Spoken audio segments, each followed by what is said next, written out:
Alright, magandang hapon na ho sa lahat natin ng mga viewers Luzon, Visayas at Mindanao all over the world. Welcome naman sa ating panibagong video, panibagong reaction, mga ka-action, mga kakamping. So may gusto lang ho ako na i-share ho sa inyo at sigurado kakainggitan na naman ito ng ating mga kababayan na mga DDS. Eto ho mga ka-action, mga kakamping. Alam ko na kahit tayo mismo hindi makakaabil nitong magandang programa ng Pangulo, pero tayo po ay natutuwa na nakikita natin ang ating mga kababayan na sila ho ay nakakaabil dito sa programa ni Mr. President Bongbong Marcos. At malaking tulong ho ito sa ating mga kababayan, lalong-lalo na ho sa mga PWD. Kasi alam naman po natin, ang priority sa nasabing programa ay ang mga PWD. Eto ho mga ka-action. Basahin ko lang po. Ngayong araw lang ho ito mga ka-action ha. Ayon dito sa Avanti News. Ayan, online. Mamaya panoorin po natin ang video. Okay? Basahin po muna natin ang naging caption. Pumila ang mga residente para bumili ng 20 per kilo imported, ha? Take note, imported, ha?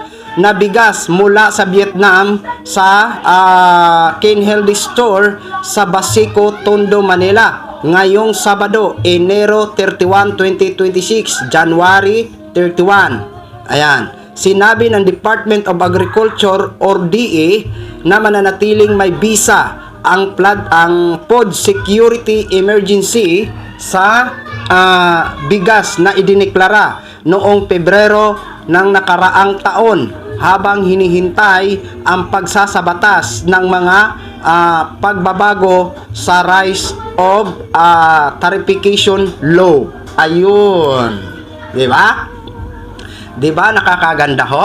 Kahit hindi man po tayo nakakaabil nito, pero tayo po bilang isang Pilipino, bilang isang bansa, tayo po ay natutuwa na nakakabili ho ang ating mga kababayan nitong 20 per kilo na bigas, di ba?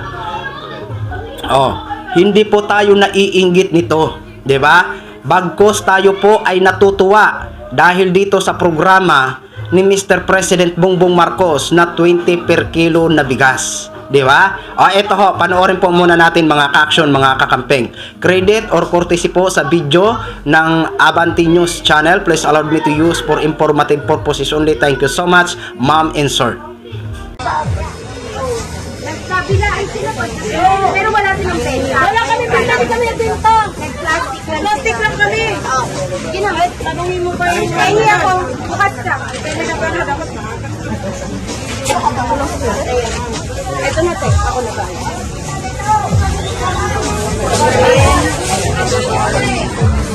Meron ka, diba?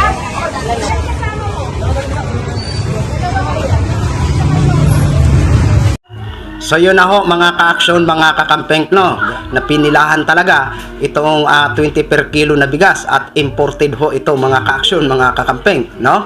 So alam naman po natin itong ating mga kababayan ng mga DDS, grabe ho kung manira dito sa programa ni Mr. President Bongbong Marcos na 20 per kilo na bigas. Pero dahil nga ho nandito tayo para alamin ang katotohanan, hindi ho sila lumulusot dahil alam naman po natin na kung ano ang totoo, 'di ba? Kung alam natin na parang fake news, talagang inaalam ho natin kung may katotohanan ang kanilang paninira dito sa 20 per kilo na bigas. Kasi alam naman po natin last year, 'di ba? Inilunsad po ito ng ni Mr. President Bongbong Marcos at grabe ho talaga ang mga paninira dito sa 20 per kilo na bigas. Tayo naman mga ka-action, mga kakamping, kahit nga ho sabihin natin, paulit-ulit nating sabihin ito, hindi man tayo makakaabil nitong 20 per kilo na bigas, pero tayo po ay natutuwa at suportahan ho natin ito dahil ho ang nakikinabang naman ang ating mga kababayan, lalong-lalo na po ang may mga disability tulad ng may mga PWD, mga senior citizen, di ba? Di ba